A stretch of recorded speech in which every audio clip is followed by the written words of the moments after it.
श्री पराशर जी महाराज बोले, मेरा भोजन शुद्ध है, तेरा अच्छा नहीं। इस प्रकार के भोजन के अच्छे बुरे की चर्चा करते हुए उनमें परस्पर विवाद और हाथापाई हो गई। तब वे दैवी प्रेरणा से विवश होकर आपस में क्रोध से रक्त नेत्र हुए एक दूसरे पर शस्त्र प्रहार करने लगे। जब शस्त्र समाप्त हो गए तो पास ही में उगे हुए सरकंडे ले लिए। उनके हाथ में उगे हुए वे सरकंडे वृद्ध के समान प्रतीत होते थे।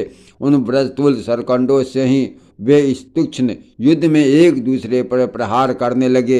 हे ब्राह्मण, प्रद्युम्न और सांब आदि कृष्ण पुत्रगण, कृतवर्मा, सात्यकी और अनिरुद्ध आदि तथा पृथु विपृथु, चारु वर्मा, चारुकर, अक्रूर आदि यादवगण एक दूसरे पर एकाकार रूपी ब्रजों से प्रहार करने लगे। जब श्री हरि ने उन्हें आपस में लड़ने से रोका तो उन्होंने उन्हें अपना प्रतिपक्षी का सहायक होकर आए हुए समझा और उनकी बात की अवहेलना कर एक दूसरे को मारने लगे। श्री कृष्णचंद्र ने भी कोपित होकर उनका वध करने के लिए एक मुट्ठी सरकंडे उठा लिए।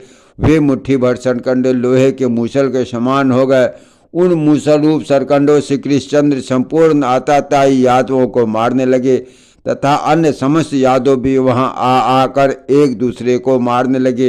हे ब्राह्मण, तदंतर भगवान श्री कृष्णचंद्र का जैत्र नामक रथ घोड़ों से आकृष्ट हो दारू के देखते देखते समुद्र के मध्य पथ से चला गया। उसके पश्चात भगवान के शंख, चक्र, गदा, सांग, धनुष, तरकश और खड्ग आदि श्री आयुध श्री हरि की प्रदक्षिणा कर स्वर्ग मार्ग से चले गए।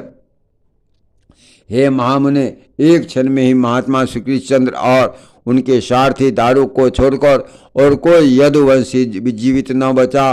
उन दोनों ने वहां घूमते हुए देखा कि श्री बलराम जी एक वृक्ष के तले बैठे हैं और उनके मुख से एक बहुत बड़ा सर्प निकल रहा है। वह विशाल फनधारी सर्प उनके मुख से निकलकर सिद्ध और नाग से पूजित हुआ समुद्र की ओर चला गया।